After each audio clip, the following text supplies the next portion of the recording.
दोस्तों, आप सभी का स्वागत है आपके अपने YouTube चैनल पर। दोस्तों, हमारे द्वारा हड़प्पा संस्कृति पर यह दूसरा वीडियो है। हमने पिछले वीडियो में हड़प्पा संस्कृति के नगरों के विषय में जाना, वहाँ की इमारतों और फसलों के विषय में हमने बातचीत की।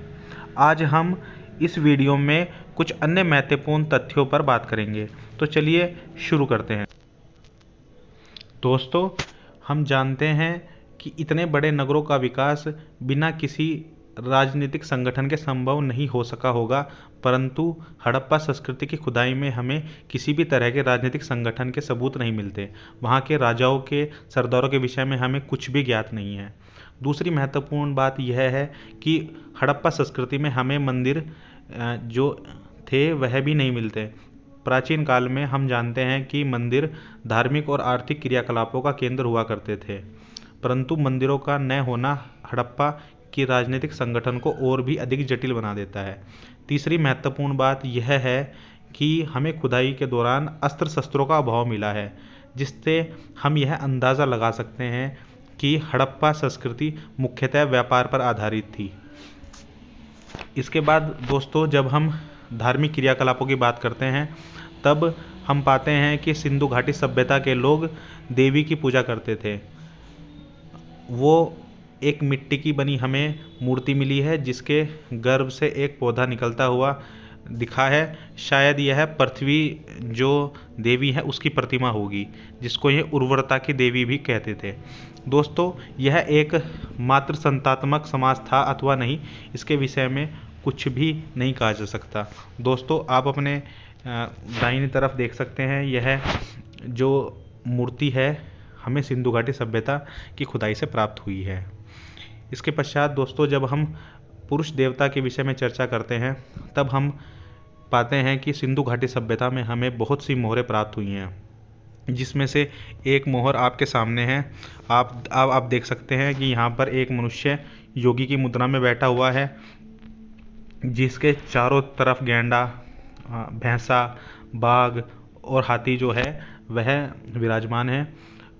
हम इस मोहर को देखकर यह अंदाज़ा लगा सकते हैं कि यह निश्चित ही एक देवता की जो है मोहर है। दोस्तों, सिंधु घाटी सभ्यता में ही हम लिंग की पूजा का प्रचलन पाते हैं, जो कि आज तक आधुनिक समाज में हम हिंदू धर्म में इसका प्रचलन पाते हैं। तो बाद में यह शिव की पूजा से जुड़ गया। दोस्तों, एक बहुत महत्वपूर्ण बात यह है कि ऋग्वेद में लिंग की पूजा करने वाली एक अनार्य जाति के विषय में उल्लेख है।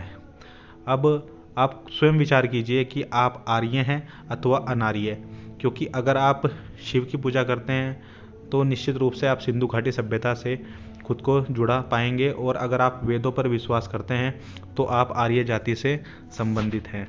दोस्तों, इसके बाद हम बात करेंगे वृक्षों की पूजा के बारे में।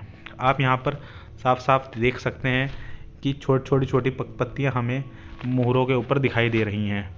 दोस्तों, ये पत्तियाँ हमें बताती हैं कि सिंधु घाटी के लोग पेड़ पौधों के विषय के प्रति एक विशेष आरक्षण रखते थे। वो लोग पीपल के पत्तों की पूजा करते थे, पीपल के वृक्ष की पूजा करते थे तथा अपनी मोहरों पर वह उसको अंकित करते थे। आपने पृथ्वी देवी के विषय में भी जाना, जिसको उर्वरता की देवी समझा जाता था। दोस्तों, इसके बाद हम आते हैं पशुओं की पूजा में। सिंधु घाटी सभ्यता में हम पशुओं की पूजा का भी चित्रण पाते हैं। हमें असंख्य मोहरें प्राप्त हुई हैं, जिसमें हमें तरह तरह के जो जानवर हैं वह हमें प्राप्त हुए हैं। जैसे आप इस मोहर पर देख सकते हैं कि एक बैल की तस्वीर बनी हुई है तथा ऊपर जो है सिंधु घाटी लिपि में कुछ लिखा गया है। यह लिपि आज तक पढ़ी नहीं गई है। दोस्तों, इसके अलावा हमें सिंधु घाटी सभ्यता से बड़ी संख्या में ताबीज़ भी मिले हैं। हम मान सकते हैं कि वहाँ के लोग टोना टोटका जादू में भी यकीन रखते थे, जैसा कि हमारा यजुर्वेद पूरे तरीके से कर्मकांडों पर आधारित है। दोस्तों, एक सींग वाला बकरा यूनिकॉर्न शायद सर्वाधिक महत्व रखता था। अगर आपने मोहनजोदारो फिल्म देखी हो तो उसमें जो हीरो है उसके सपने में जो जीव आता है वह एक सींग वाला बकरा ही होता है। दोस्तों, पशुओं की पूजा के बाद आइए बात करते हैं हड़प्पा लिपि के बारे में। दोस्तों, हम सभी जितनी भी हमें मुद्राएं मिली हैं, मोहरें मिली हैं, उन सभी पर हम कुछ न कुछ लिखा हुआ पाते हैं, परंतु यह लिपि आज तक पढ़ी नहीं गई है।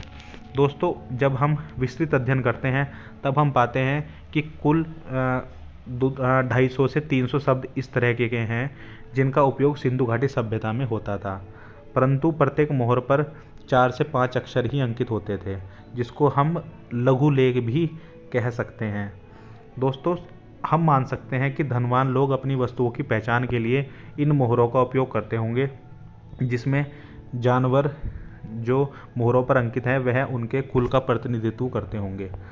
दोस्तों, इसके बाद हम आते हैं माप तोल पद्धति पर। आपको यह जानकर आश्चर्य होगा कि उनकी माप तोल पद्धति आज वर्तमान में भी हमारे द्वारा अपनाई जाती है। दोस्तों, उनके द्वारा तोल में 16 या उसके गुणजों का प्रयोग किया जाता था। जिस तरीके से आज आप 50 ग्राम, 100 ग्राम, 200 ग्राम, 500 ग्राम का उपयोग करते हैं, उसी तरह वो 16, 64, 160 और 320 आदि का प्रयोग करते थे। दोस्तों, यहाँ पर महत्वपूर्ण बात यह है कि जब हम बात करते हैं कि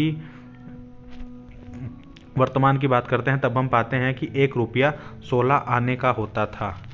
तो दोस्तों, किसी न किसी तरीके से हमारा वर्तमान भी सिंधु घाटी सभ्यता पर ही कहीं ना कहीं आधारित है। दोस्तों, जब हम मिट्टी के बर्तनों की बात करते हैं तब हमें खुदाई से कई तरह के मिट्टी के बर्तन मिलते हैं, जिसमें हमें आप देख सकते हैं ये पेंट हुए बर्तन हैं, आपके सुराहियाँ हैं, कुछ सामान अनाज रखने के बर्तन हैं। सबसे बड़ी महत्वपूर्ण बात यह है कि सिंधु घाटी सभ्यता इतनी विकसित थी कि वह अपने बर्तनों पर चित्रकारी करती थी। वह उन पर वृक्षों की तस्वीरें अथवा मनुष्य की आकृतियां भी बनाती थी। हड़प्पा संस्कृति के लोग कुम्हार के चाक का प्रयोग करने में बड़े कुशल थे, जिसकी वजह से उन्होंने बहुत ही उन्नत किस्म के बर्तन बनाने में सफलता प्राप्त की। दोस्तों, मिट्टी के बर्तनों के बाद आइए चलते हैं मोहरों पर। हमने काफ़ी मोहरों के विषय में बात की है, परंतु सिंधु घाटी सभ्यता में जो हमें मोहरें मिली हैं, वैसी मोहरें हमें किसी भी अन्य सभ्यताओं में देखने को नहीं मिलती।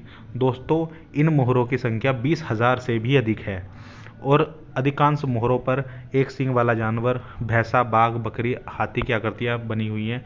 जैसा कि मैंने आपको बताया था कि ये आकृतियाँ निश्चित रूप से उस कुल का प्रतिनिधित्व करती होंगी जिस कुल की ये मोहरें होती होंगी।